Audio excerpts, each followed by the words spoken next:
우리 사회는 대부분 물질적 풍요와 개인적인 성취를 성공과 행복의 기준으로 보는 경우가 너무 많아요. 더 많이 가지고 더 많은 것을 얻을 때 우리의 삶의 목표로 삼는 경우가 많죠. 그렇죠. 또 여러분 또 그렇게 살아가고 있었죠? 더 많이 가져야 되고 더 많은 것을 성취해야 되는 그런 일들이죠. 그래서 사람들은 끊임없이 경쟁을 합니다. 내가 조금 더 가지려고. 그리고 자신의 부족함을 채우는데, 부족함이 뭐예요? 더 많이 갖는 거. 이걸 채우는데 전념을 다하고 살아가죠, 뭐. 거의 그렇죠. 이번 주 한 주도 그렇게 살지는 않으셨나요? 물질 때문에 하나님이 뒷전으로 몰려가서 도대체 내가 하나님을 믿는 사람이야, 많은 사람이야, 뭐 이런 삶. 그래서 제가 가끔 말씀드리죠. 목사가 믿음이 제일 없는 사람이라고. 왜? 왜 그래요? 오죽하면 끌어다 성전 안에다만 묶어놓겠어. 얼마나 믿음이 없으면. 세상, 여러분 성도님이 믿음이 제일 좋아요. 왜요? 세상 속에서도 그리스도의 향기를 나타내고 그렇게 살다가 또 예수 앞에 와서 또 그리스도의 향기가 넘치고. 그렇죠? 근데 목사들은 세상에 안 나가죠? 그럼에도 제대로 못 가. 그래서 목사들이 어떻게 보면 믿음이 제일 없는 것 같아요. 그래서 저도 믿음이 제일 없으면서 조금 벗어나려고 발버둥을 치고 살죠. 어떻게든 믿음 있게 조금 보이려고. 네, 그런 거죠. 자신의 부족함을 채우는데 전념을 다하고 살아요. 어떤 것에서, 세상 것에서. 그러나 우리가 마음속 깊이 생각해 보면 진정한 기쁨은 무엇인가를 받는 데서 있는 것이 아니라 누군가를 위해서 기꺼이 내가 내줄 때 찾아온다는 거예요. 진정한 기쁨이죠. 가끔 전화에서 들려오는 간증을 들으면서 참 안타까우면서도 기쁘고 기쁘면서도 좀 안타까운 마음이 있어요. 복음을 전해서 너무나 기뻐요. 많은 사람들이 감사하게 인사를 하면서 가는 것도 너무나 기뻐요. 그런데 그 안에서 그 일을 행하고 있는 사람들은 결코 몸은 고통이 있겠죠? 아무래도 그렇죠. 저도 이제 가서 점심을 먹겠다고 이제 앉아 있었는데, 그 청소부 차가 가면서 막 인사를 하고 가더라고. 차가 가면서. 그래서 깜짝 놀랐어요. 이제 청소부한테까지 손을 뻗쳤구나. 모든 사람이 좋아해요. 어떤 사람이 더 좋아해요? 놀린 자, 억울한 자, 가난한 사람들, 세상 사람들로부터 조금 등한시되는 사람들이 전화세 앞을 지나가면서 기뻐하고 있더라는 거죠. 이보다 더 좋은 게 어디 있어요? 이것이 복음을 전하는 거예요. 이것이 기꺼이 내어주는 삶이죠. 예수님께서 보여주는 삶이 내어주는 삶이었어요. 그리고 오늘 사도 바울이 내어주는 삶이 기꺼이 내어주는 삶이었어요. 이것이 바로 주는 삶의 본인 것입니다. 여러분의 삶은 이번 주에 얼마나 내어주는 삶을 사셨습니까? 한번 돌이켜 보시기를 바랍니다. 오늘 우리 본문의 말씀을 통해서 사도 바울이 에베소 장로들에게 하는 말이죠. 뭐라고 말하고 있어요? 주는 삶의 복이 무엇인지, 그리고 그것이 오늘 우리에게 어떤 의미를 주는지를 지금 사도 바울이 이야기하고 있어요. 이 주는 복의 은혜를 오늘 마음껏 받아 누리시기를 축복합니다. 우리는 세상의 기준과 하나님의 기준이 다르다는 사실을 기억해야 돼요. 그런데 많은 사람들이 내 기준에 하나님의 기준을 끌어다 붙이는 경우가 많죠. 자꾸 끌어다 붙여요. 어떻게? 내가 하는 게 옳지요? 라고 말하죠. 하나님은 세상 것에 얽매이는 분이 아니에요. 하나님은 독생자를 주면서까지 우리에게 모든 것을 내어준 분입니다. 그래서 우리와 기준이 달라요. 그런 거를 우리 속된 표현을 DNA가 다르다고 그러죠. 하나님의 DNA와 우리 인간의 DNA는 다릅니다. 세상은 받는 것 중심으로 살아가요. 그런데 하나님은 주는 삶을 복되게 여기셔서 주는 삶의 기준으로 살아갑니다. 오늘 말씀을 통해서 우리가 어떻게 주는 삶을 실천하고 참된 복을 누릴 수 있는지 함께 알아보도록 하겠습니다. 사도행전 20장은 바울이 밀레도에서 고별 설교를 기록한 서신입니다. 밀레도에서 고별 설교, 뭐라는 얘기예요? 마지막 설교라는 얘기예요. 다시는 못 오죠. 바울이 이 고별 설교를 하고 난 다음에 밀레도에는 다시는 오지 못합니다. 그래서 지금 이야기하고 있는 거예요. 바울은 3차 전도 여행을 마치고 예루살렘으로 향하면서 다시는 만나기 어려운 에베소 교회 장로들을 불러놓고 지금 권면하고 있어요. 바울이 강조한 것은 교회를 사람에게 맡기지 말고 주님과 그 은혜의 말씀에 맡겨야 된다고 이야기하고 있어요. 바울은 교회가 흔들리지 않도록 하나님의 말씀 안에서 채워져야 된다라고 얘기하고 있어요. 우리 삶이 세상 것으로 채워지는 순간 우리는 흔들리는 삶을 살아갈 수밖에 없어요. 그렇게밖에 못 살아요. 왜요? 우리는 그렇게밖에 못 살도록 만들어진 연약한 존재이기 때문에 그렇습니다. 그래서 이 연약한 존재를 강인함으로 흔들리지 않게 살아가기 위해서 뭐를 해야 돼요? 우리 마음속에 예수 그리스도의 은혜의 삶을 넣어놔야 돼요. 그래야 우리가 흔들리지 않고 살아갈 수 있어요. 그리고 또 오늘 바울이 이야기하고 있죠. 강조하고 있는 말입니다. 바울은 자신이 금이나 금을 탐하지 않았다고 얘기하고 있어요. 그리고 오히려 손수 일하면서 약한 자들을 돌보았음을 증인하고 있어요. 이 말을 듣고 많은 사람들이 투잡을 했다, 바울이. 이렇게 얘기를 해요. 성경을 모르는 거죠. 바울이 투잡을 한 게 아니죠. 바울이 먹고 살려고 자기 일을 가졌나요? 아니에요. 내가 구제를 하고 약한 사람을 도와주는데 물질의 어려움이 있어서 그것을 채우기 위해서, 나누기 위해서, 또 하나는 지금 오늘 본문에서 잘 나타나 있죠. 내가 거지 생활을 안 하고 내가 딴 사람한테 금이나 은을 탐하지 않도록 하기 위해서 벌은 거예요. 먹고 살려고 한 게 아니에요. 지금 투잡을 목회자들이 하고 있어요. 왜 해요? 먹고 살라고. 그러면서 바울 얘기를 하죠. 바울도 투잡을 했어. 갖다 댈 때다 갖다 대야지. 어디에다 갖다 대 그렇게. 다 자기 만족으로 살아가는 거예요. 근데 목사들만 이래요? 성도님들도 그러잖아. 아이 누구도 그랬고 누구도 그랬어요. 아이 어떤 장로도 그렇게 살던데 물. 얘 갖다 댈 때다 대야지. 그렇죠? 여러분 그런 거예요. 온전하게 나에게 맡겨진 임무. 집사면 집사다운 행동을 해야 되는 거예요. 권사면 권사다운 행동을 해야 돼요. 또 장로면 장로다운 행동을 해야 되고 전도사면 전도사다운 행동을 해야 돼요. 그런데 그 행동을 못하면 어떻게 돼요? 뭐 어떻게 돼? 열심히 따라가서 잘해야죠. 그죠? 이렇게 바울도 은이나 금을 탐하지 않고 어떻게 했어요? 자기 손에 있는 것으로, 그건 무슨 얘기예요? 내가 가지고 있는 것을 베풀었다 이 말이에요. 바울은 말씀에 붙잡힌 삶이 주는 삶과 연결된다고 말하면서 예수님의 말씀을 강조했죠. 말씀이 뒤따라가야 돼요. 오늘 본문 35절이죠. 읽겠습니다. 시작.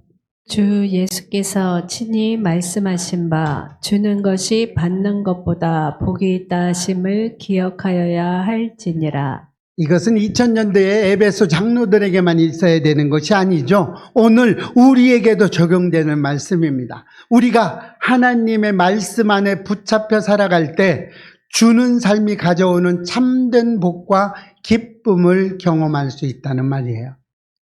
여러분, 이게 이해가 되셔야 됩니다. 오늘 본문의 말씀은 로마가 지중해 전역을 지배하던 시기예요. 로마가 지중해 전역을 아주 강대할 때, 가장 피크였을 때 로마의 세력들이 그때 한 거예요. 로마 곳곳에는 활발한 무역과 상업 도시로 활발했어요. 그리고 많은 사람이 부와 권력을 삶의 목표로 삼고 살았던 시대예요. 이 시대 사람들은 더 많이 소유하고 더 많은 권력을 얻는 것이 성공과 행복이라고 여겼기 때문에 더 많은 것을 가지기 위해서 아주 전심을 다했죠. 이런 에베소는 아시아 지역에서 상업도시 지역이었어요. 상업도시가 아주 발달하는 도시인 거 아시죠? 돈이 많아요. 상업을 하는 데가. 그래서 전부 다 상업도시는 좀 부하죠. 그 나라에서도 부합니다. 그런데 그것만 있었던 게 아니에요. 이 에베소 지역에는요, 거대한 아르테미스 신전이 거기에 있었어요.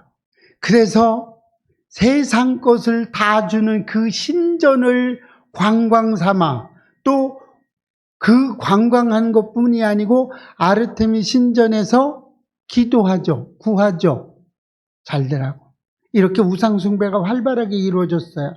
그러면서 뭐가 시작돼요? 돈과 시간이 있으면 사치와 향락이 자연스럽게 뒤섞이죠. 그런 겁니다. 이런 삶을 살아가고 있어요. 에베소가 지금 이렇게 있다는 거죠.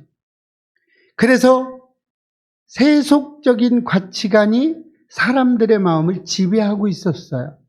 그러면 그리스도인들도 이 세속적인 마음이 어떻게 됐다는 거예요? 물들어가고 있다는 얘기를 하고 있는 거예요, 지금.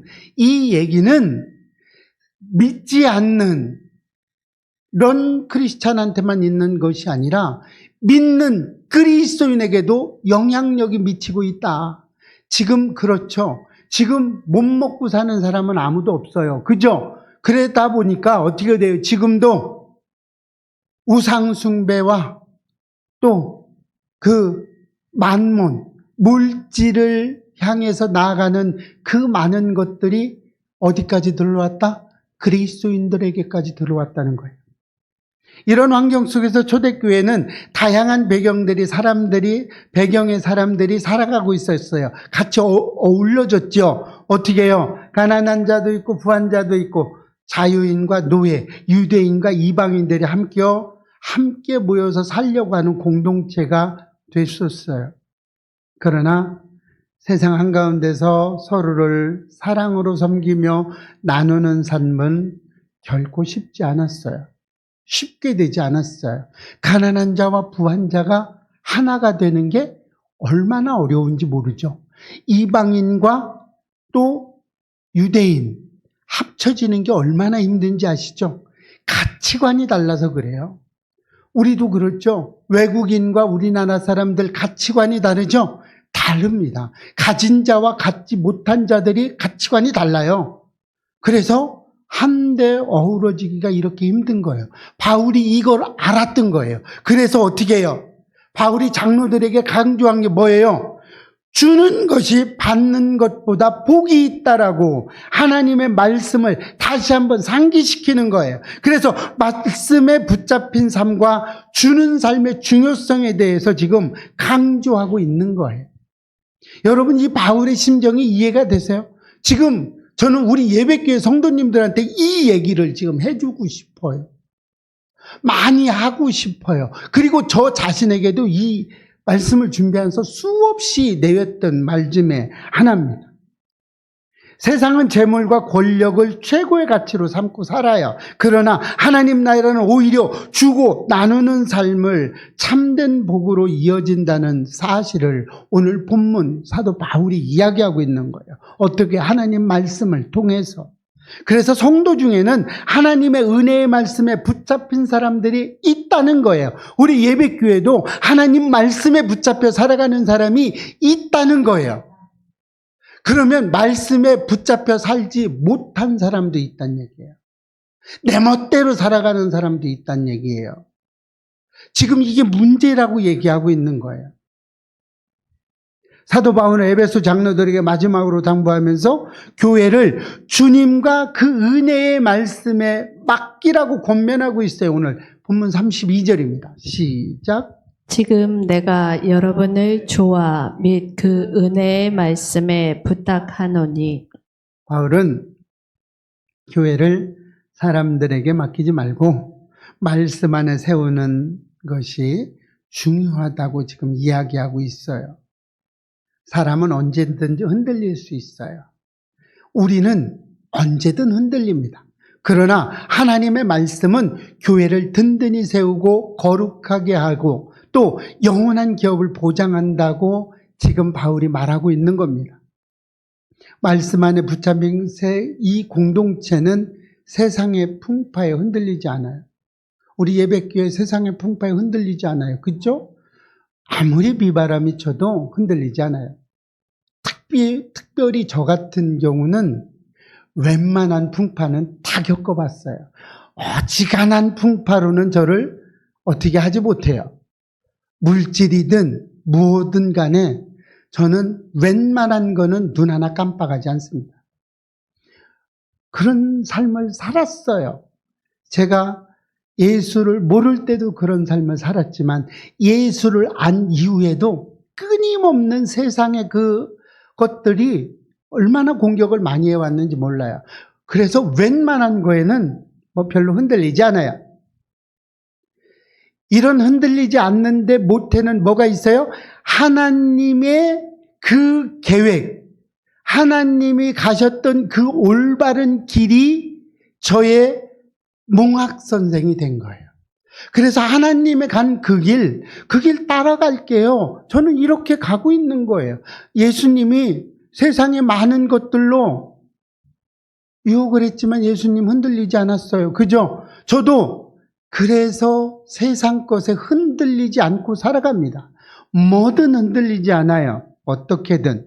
그래서 시편 기자도 이렇게 이야기하죠. 시편 119편 105절 말씀입니다. 시작. 주의 말씀은 내 발의 등이요 내 길의 빛이니이다. 말씀에 붙잡힌 삶은 어둠 속에서도 길을 밝히는 등불과 같죠. 우리의 인생의 길이 때로는 혼란과 시련으로 가득할 때가 있어요. 그렇죠. 여러분이 지금 오늘 이 혼란과 시련 속을 겪고 있는 사람도 있어요. 그러나 하나님의 말씀은 길을 잃지 않고 바른 방향으로 우리를 인도할 거예요.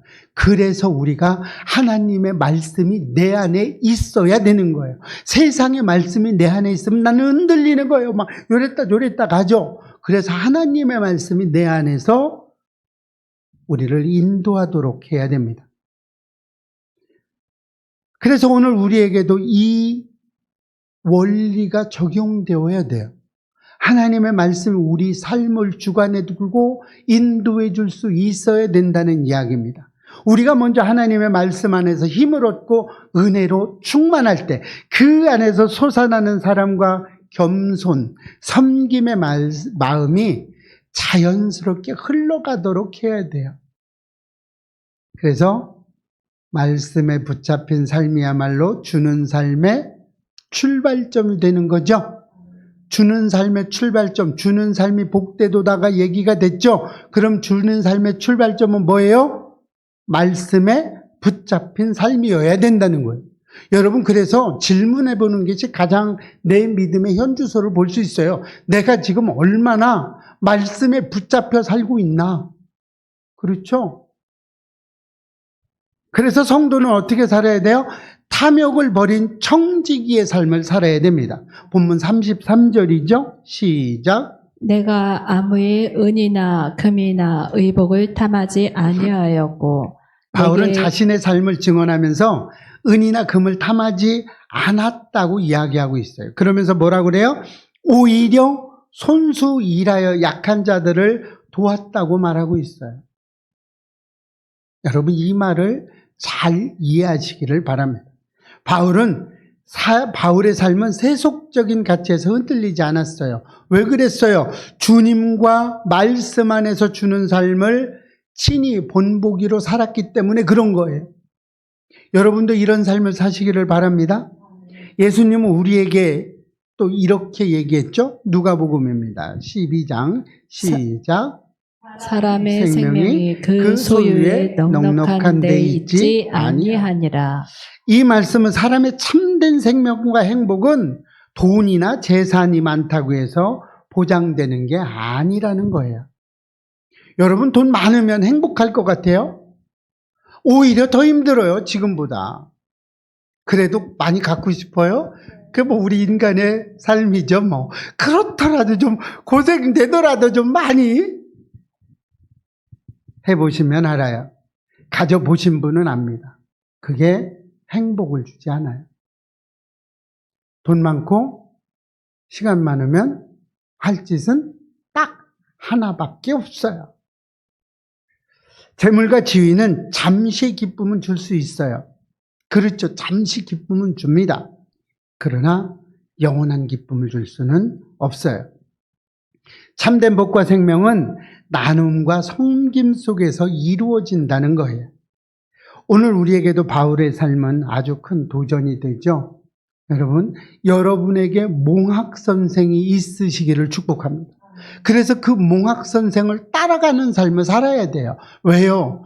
내가 하나님의 말씀이 보이지 않아. 그렇기 때문에 어떻게 살아가야 되는지 이론은 알고 있지만 실제로 잘 모르는 경우가 많아요. 그래서 몽학 선생이 필요한 겁니다. 아, 그렇게 살아가면 좋겠구나. 그런 거죠. 바울은 먼저 욕심을 버렸어요. 그리고 손에 있는 것을 기꺼이 섬김과 나눔으로 주었어요. 그래서 그 주는 삶에서 하나님께서 주시는 기쁨과 은혜를 경험하는 삶.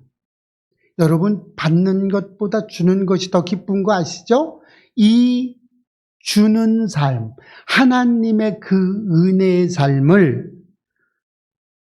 바울도 살아갔다는 얘기예요. 바울이 이렇게 살았으면 우리도 이렇게 살 수 있겠죠? 여러분 이렇게 사시기를 축복합니다. 이렇게 우리가 가진 것을 주고 나누는 삶은 물질의 문제가 아니에요. 마음과 삶 전체를 하나님께 드린다는 거예요. 우리가 하나님 아니면 이렇게 살겠어요? 여러분 제가 하나님 아니면 지금 이런 삶을 살겠어요? 여러분 저는요 조금 비하적인 얘기지만 10원 때문에 관공서를 엎은 사람이에요. 10원 내놓으라고. 왜 내 돈 10원을 당신들이 떼먹냐고. 그래가지고 택시비 5,000원하고 5,010원을 받아온 사람이에요. 저는요 물질이나 이런 것, 제 거를 조금도 탐하지 이렇게 다른 사람에게 이렇게 주는 사람이 아니에요. 그런 삶을 살지 않았어요.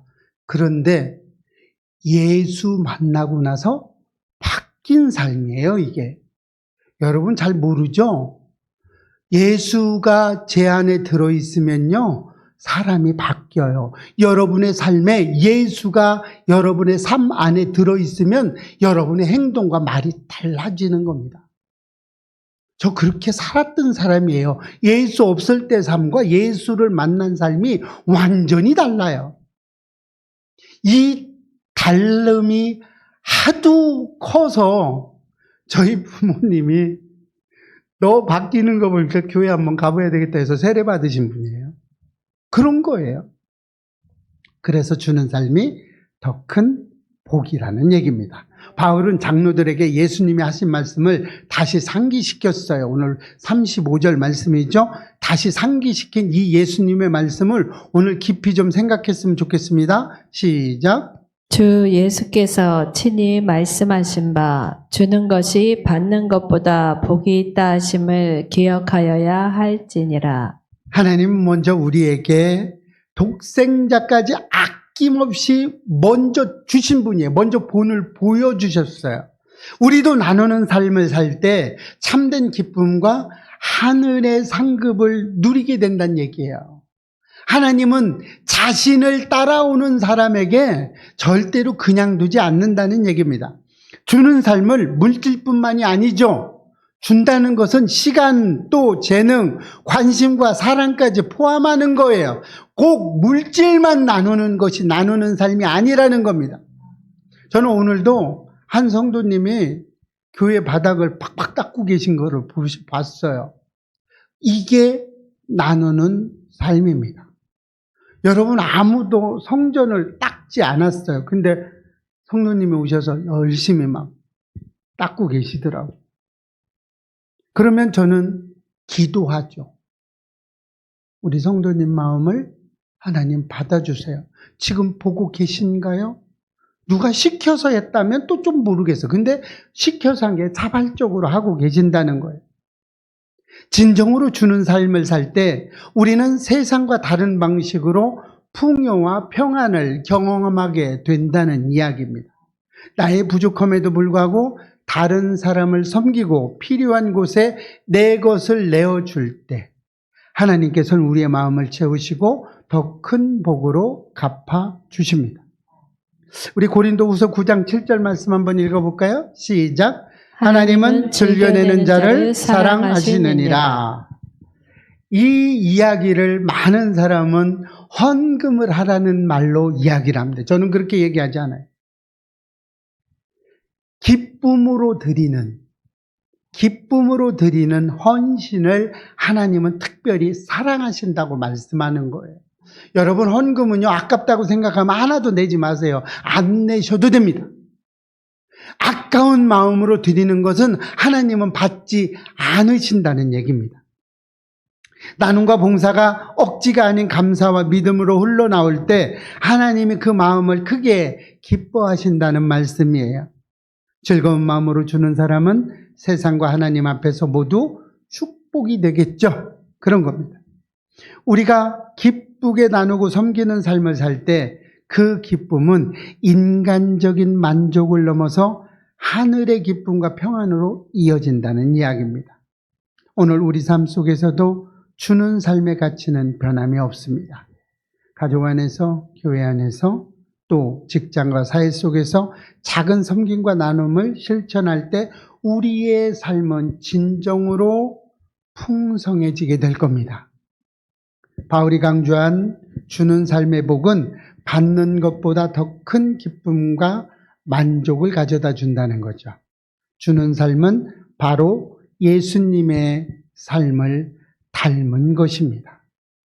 여러분은 주는 삶을 사시겠습니까? 아니면 받는 삶을 사시겠습니까? 그것은 여러분이 선택하는 거예요. 누구도 강제로 하지 않는다는 겁니다. 오늘 우리 모두가 바울과 예수님의 삶을 본받아서 말씀 안에서 힘을 얻고 세상의 욕심을 버리고 기쁨으로 주는 삶을 살아가시기를 소망합니다. 그 속에서 우리는 하나님께서 주시는 참된 평안과 하늘의 기쁨, 날마다 경험하게 될 것입니다. 이렇게 주는 삶 속에서 우리의 마음과 삶이 하나님께 기쁘게 드려질 때 작은 나눔과 섬김 하나하나가 천국의 보화로 쌓이는 우리 예배교회 성도님들이 다 되시기를 주의 이름으로 축원합니다.